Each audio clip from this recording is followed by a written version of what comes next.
Welcome. It's nice to have you back with us. I'm Mary Davidson, and it is our community. We have so many wonderful people, and it just gives me great pleasure to introduce to you today Doug Copeland. And Doug is at Johnson County Community College. He's an economics professor, and we are going to talk about nickels and dimes. Is that okay? Sounds good. And I said to Doug, Doug's been at this a long time, and I said, you've been talking about nickels and dimes for a very long time, Doug. Yes, in fact, I've been teaching full-time at one college or another for 30 plus years. Yeah. Well, you know, economists are a very interesting commodity these days, and I have to remind you about what Harry Truman said about economists. And he said, you know, I'm looking for a one-armed economist, because they always say, well, on the one hand and then on the other hand. So we have to have one with one arm. So we'll be one-arm economists today, perhaps. Well, yeah, in fact, Harry Truman always wanted to hear the benefits but not the cost associated with various policy proposals. But certainly the very nature of economics itself is that there's trade-offs. That's right. And of course the two overriding objectives is efficiency and equity in any economic system, and often they're at odds. Well, often one isn't there.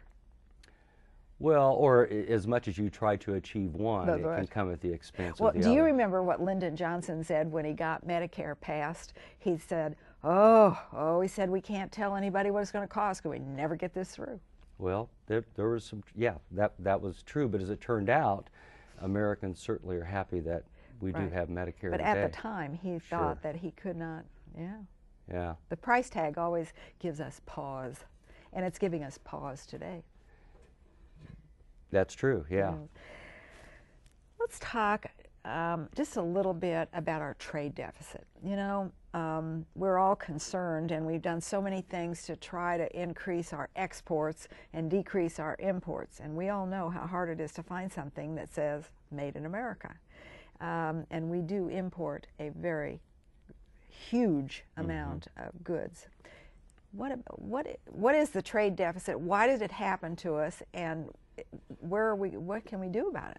Well, I guess it ties right into, on the one hand, and on the other hand, actually you just trade grew another hand.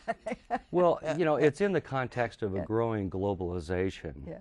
A rapidly expanding globalization, which has many positive attributes in that it generally increases the average absolute standard of living for all nations that are involved in trade. Although, as I call them, there are those victims of globalization, those businesses and their workers that find it extremely difficult to compete in a highly competitive global economy. What would an example of a business like that be today? Well, manufacturing is taking a big hit. Yeah. Because for various reasons, one of which is cheap labor in foreign lands, you know, makes it very attractive to locate manufacturing in those locations where they can take advantage of lower costs of production to be more price competitive and so on. And the high cost of goods, too, that if there is a factor, yes? The high cost of the goods to manufacture the product that they're... Well, in other words, you know, all businesses, you know, strive to be as price competitive as they possibly can be. And there are a lot of American businesses that have found it advantageous, maybe out of mere survival, to locate their facilities overseas in order to simply survive. Or at least, maybe if that's not the motivation, to at least increase their profits. But to get to the trade deficit itself, by definition, we're importing more than we export. Exactly. And on the one hand, that's great, because you can just visualize a little pie representing our total production level. We take a little slice, we export it. Foreigners get the benefits from the consumption of those goods and services. But in that place of that pie, you put in a larger sized import, well, then we Americans end up consuming more than we actually produced. That is, in essence, with a trade deficit, we're able to live beyond our means. And that's wonderful. Who doesn't want to live beyond their means? That is, we're living at a higher standard of living than we otherwise would be able to do. Those of us who remember hard times really don't want to live beyond our means. Well, that's true. But The downside then is that the only way that that can be sustained, just like as an individual that lives beyond their means, you have to sell off assets, things of value. For a nation, that means you're selling off assets to foreigners, and certainly foreigners have been busy buying up America. And that's the real downside associated with trade deficits. Let's go back to foreigners buying up America. Let's talk about that a little bit, because we do have a multitude of owners of buildings, of businesses, of land that are not Americans, do not live here, and do not intend to live here. Well, you know, on the one hand, it's maybe, I mean, again, there's pros and cons. The good thing is that it provides jobs for Americans. Most Americans, maybe at least many of them, don't care who's cutting their check, as long as they have a job. As long as they have a check, that's right. Yes. And but on the other hand, one could argue that, well, when foreigners may not have the same social or political goals in mind that Americans might, and I don't mean to push the panic button here or anything, but money does talk. Money does talk. And so foreign ownership of America can, well, you know, they call the shots in terms of what happens to the future of that organization and those assets. Well, that's right. And to carry it one step further, money talks, but money also translates into power and influence. Exactly, and that's really what I was alluding to. Yeah. But to what extent that is a problem, I couldn't tell you as an economist. But it is a thought. It certainly is something to bear in mind. Yeah. But one thing that gives rise to a large trade deficit, which gives rise to some of these concerns, is the strong value of the dollar. There's other factors that impact exports and imports, but a strong value of the dollar certainly contributes to large trade deficits. And we've kind of found ourselves in a bit of a quagmire. We would love to, on the one hand, see the value of the dollar fall, because then that makes our exports more price competitive, and will increase our exports, while our imports become more expensive. And of course, let's keep in mind that the major import is oil. And so if we let the value of the dollar fall too much, oil prices move up, and if they move up too much too fast, we'll end up with the same cost push inflationary problems that characterized the 1970s, which is, I can report to you, is the worst thing that can happen to any economy, because you not only get greater inflation, but you get higher rates of unemployment at the same time. And frankly, economists are good at combating one problem at a time, only at the expense of the other. Take, for example, inflation and unemployment.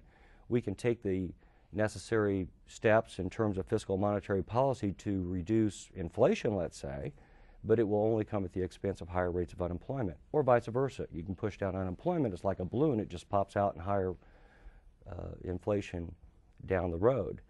I just heard a comment that we as a country have become more efficient as a producing country. Now, that's kind of interesting, because have we become more efficient? We have less workers, fewer workers, because we have laid off a lot of workers. Businesses are running, they're sitting on a lot of cash, but they're running thin as far as workers go. Yeah, you know, many businesses are become, as a result of the deep recession that we've experienced, much leaner. Yeah. And well, they have to be in order to survive, but it's come at the expense of job opportunities. So you think that, excuse me. You know, it seems to me that it's kind of like a balance scale. It goes this way and this way and this way.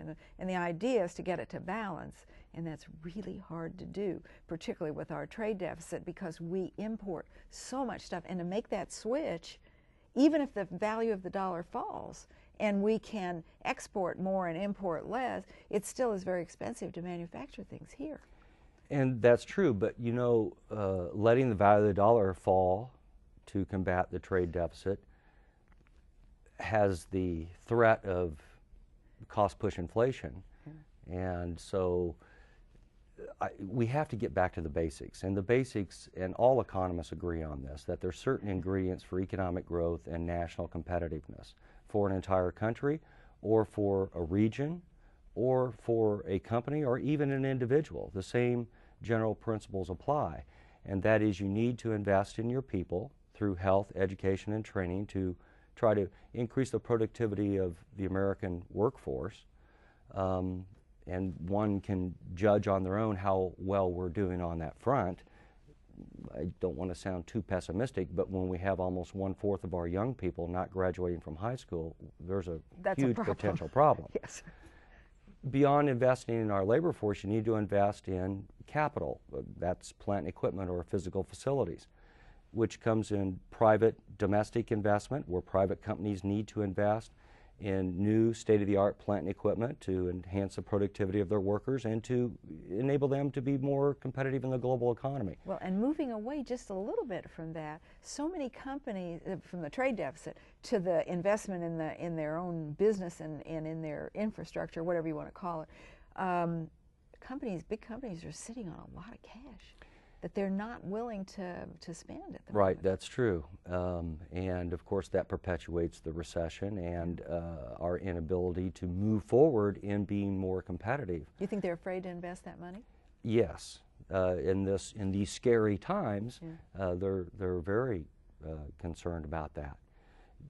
To get back to, and I promise, and I know we have a limited amount of time, but I'll be very quick. No, go but ahead, the go other ahead. ingredients for economic growth and prosperity, or an ability to compete in the global economy, or even regionally or whatever, is not only investment in people, investment in private capital, but also social capital, which is infrastructure, roads, bridges, dams, electric power grid lines, satellite telecommunication systems, and the like. Public entities are not doing that. Well, much of what the stimulus package was designed under the Obama administration was to put public investments in infrastructure, which was absolutely the right thing to do. It's productive enhancing over time. You also need to promote entrepreneurialism, and you also need to make investments in basic and applied research or technology. And those are the things that we must not... That's a lot of balls in the air. Yes, but those are still, everybody's in agreement that those are the ingredients for economic success for a country, a business, or an individual. And so we must not lose sight of that. We have to keep our eye on a lot of different Keep things our eye on in the order to ball. make those scales balance. Yes, exactly. Yeah. And another thing, and I don't want to shift too far away No, from, go ahead. but another thing I wanted to mention is that, capitalism has its pros and its cons. It's much like what Winston Churchill said about democracy. He said, democracy is the worst form of government, except for all others. I suppose the same thing could be said about capitalism. Yeah. Capitalism is the free market economy, if you will, or the market system. It's very efficient in allocating scarce resources into the production of those goods and services that are in greatest demand, satisfying human wants and needs. And it also gives rise to a huge amount of economic freedom of choice and enterprise. Well, and it also gives rise to the proposition that he who does it well shall survive. That's right, yes. But at the same time, there's, again, that on the one hand, on the other, there are the drawbacks that we've experienced throughout the history of capitalism. And these problems are called market failures, because the market system can fail to do good things for society at large on occasion. And we could rattle off the list, but there's monopoly power, there's some undesirable social side effects in the form of pollution, for example, or there's also desirable social side effects. China is beginning to having to look at that pollution side effect of Yes. becoming a more capitalistic economy. And they were striving for economic growth and so on at the expense of some of these Their lungs. undesirable. Yep, right. Yes, and in fact, many people are very ill as a result of their exposure.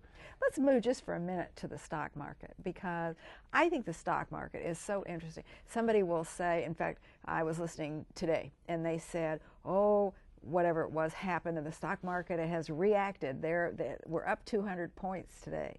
I mean, the stock market is talked about like it's a human, and it reacts to this, and it goes down to that, and it's so interesting. What makes it react? I don't know. Well, you know, economists, generally speaking, macroeconomists, those interested in the national economy, usually don't follow the stock market that closely because it is often a reflection of what has already happened in the economy, which is water under the bridge, if you will, or movement in the stock market is often based on expectations of what the players in the market believe might happen or will likely happen, which may or may not come to pass. Yeah. So, you know, but yet the stock market's important. Oh, it's the driver. Well, I'm not so sure it's the driver. It's more of a reactor or an anticipator of what is expected to happen. Well, because it is an anticipator to some degree. Yeah, but often what is anticipated is misplaced, not based on reason, but instead passion. Yeah. Or, well, I do know this, that gold keeps going up and silver keeps going up, precious metals. People, does that indicate anything to you? yeah, it indicates that people are worried. And of course that's not good for our overall national economy because when people are worried they don't spend their money, and when sales don't take place, businesses don't produce, they lay off workers, and less income means less spending, and we dig ourselves deeper into a hole. And people buy gold. And people buy gold because they think it's a safe place to be. Yeah. And it probably is.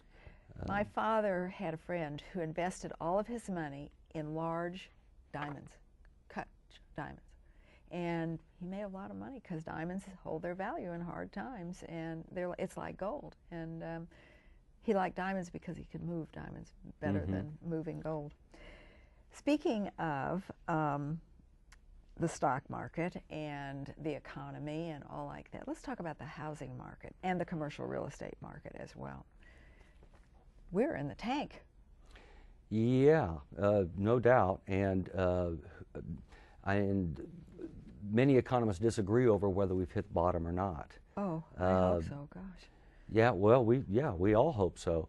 But there are many people that are strategically defaulting, and there could be in the commercial real estate market that are defaulting too, that haven't yeah, come so up. maybe we haven't hit the bottom yet. And that, of course, is not good news because so many Americans have as their greatest asset their home. And that can help give rise to an explanation for why people are holding on to their money and they're so pessimistic. They're still very fearful. Well, you know, it's interesting. I was talking to Christy Stallings the other day. I'm a Rotarian, and I was at Rotary, and Christy was there, and she's the acting city manager in Overland Park. So I knew that I was going to talk to you, and I said, so how is the economy in Overland Park? She said, we are inching up a little bit. We have got we've gotten word that our sales tax is going to increase somewhat, but she said, if you want to talk about good times, don't talk to commercial real estate people or hotel people. See, they're not doing well.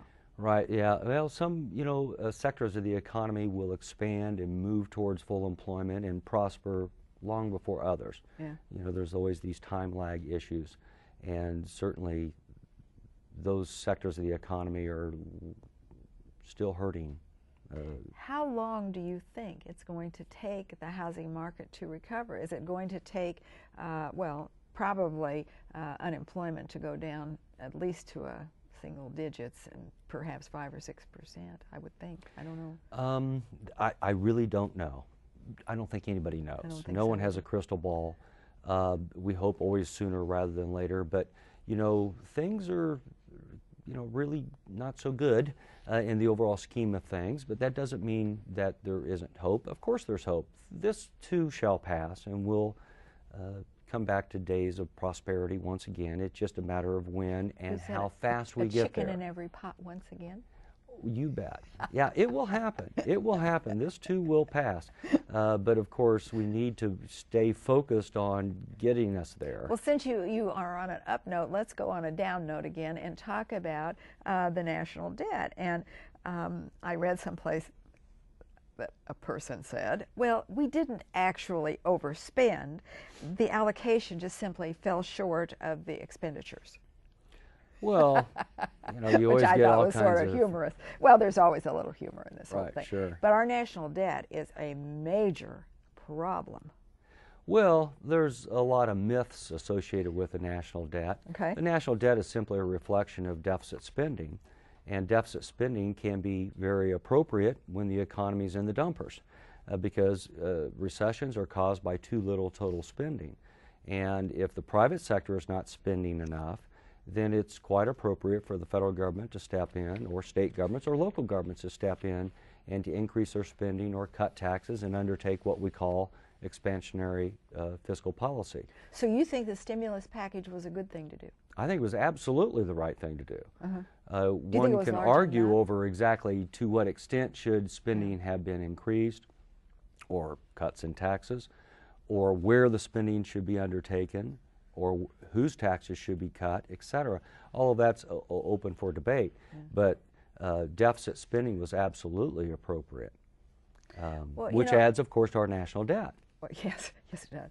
But I've noticed that some of the other countries, in the Western European countries, are taking rather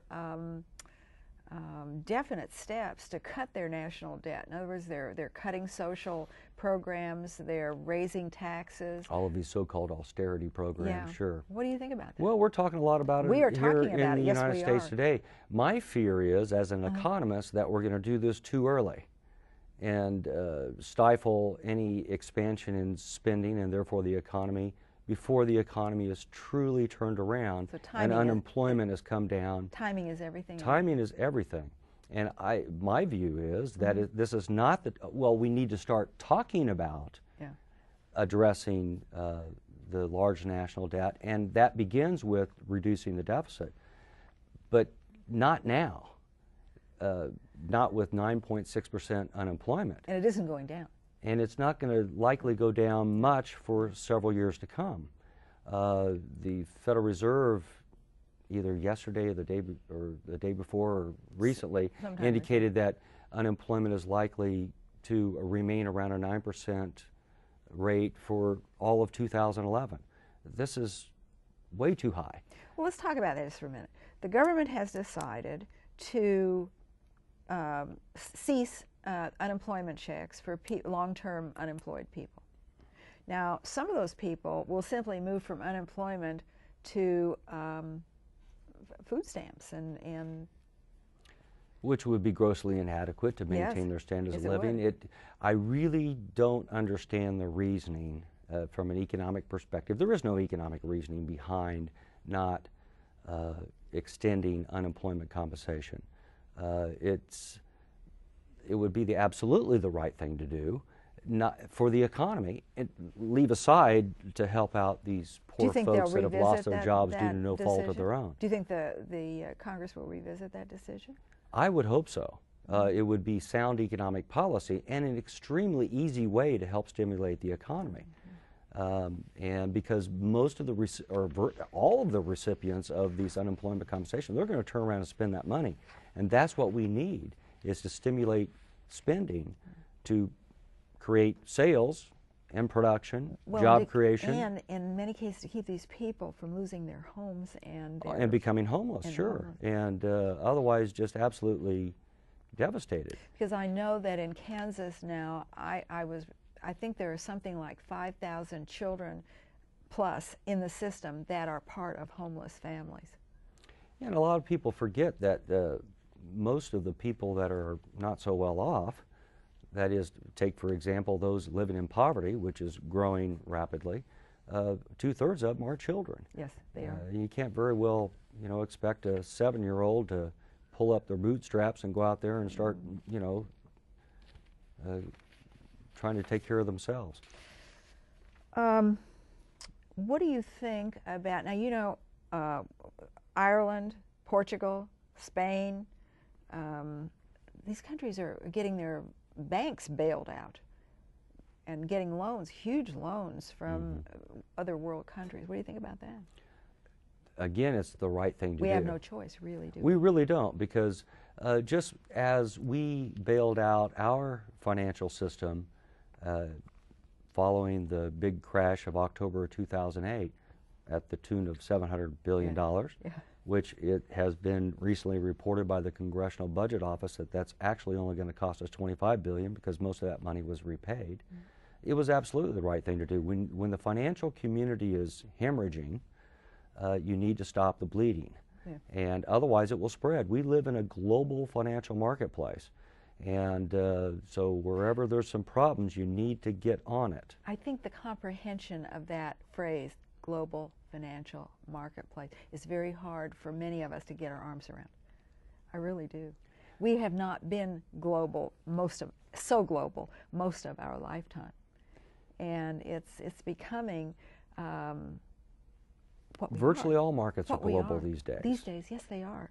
And I think is a good segue into what are the challenges in today's world that we face? What are we looking at? Well, again, I want to be upbeat in that things will turn around, this too shall pass.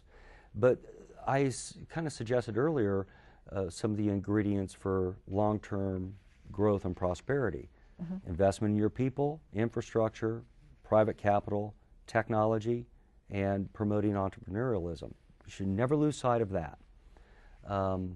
But you know, yeah, there's many challenges, and it's unfortunate in my view, and I think every economist's view, that there's so much neck biting on the political front that it's gotten to the point of almost being ridiculous.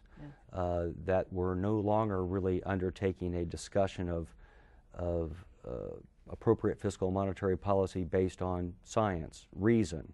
Reason is the operative word here. Yeah, and that's right. And these are tough times, and it requires a lot of bold action.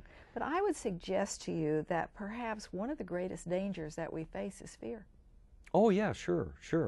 And it's quite unfortunate, in my view, that fear has become a political tool. It is a very, very powerful political tool. Yeah, and if we stay focused and keep trying to stimulate spending through appropriate fiscal monetary policy, which for the most part has been undertaken, I think some people just believe that all things are fair and love war and politics and are willing to attack sound economic policy as if it's not sound.